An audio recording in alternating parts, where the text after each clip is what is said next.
ফোনে text copy করতে হলে এইভাবে করুন যেন আপনার কপি করা সকল টেক্সট এক জায়গায় জমা হতে থাকে। কিভাবে করবেন চলুন আমি আপনাদেরকে প্রসেসটি দেখিয়ে দিই। শুরুতে আপনারা গুগল প্লে স্টোরে যাবেন, এখান থেকে সার্চ বারে সার্চ করবেন ক্লিপবোর্ড,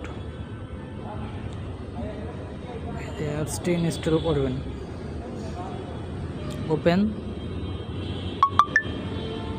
এখন মেনুতে যাবেন, সেটিং, এখানে দেখেন লেখা আছে শো নোটিফিকেশন, এটা অফ করা থাকবে, জাস্ট অন করে দিবেন। অ্যাপস থেকে বাইরে হয়ে যাবেন।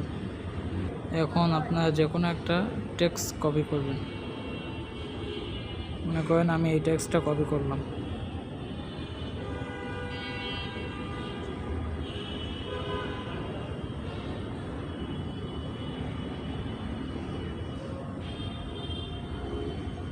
এটা কপি করলাম,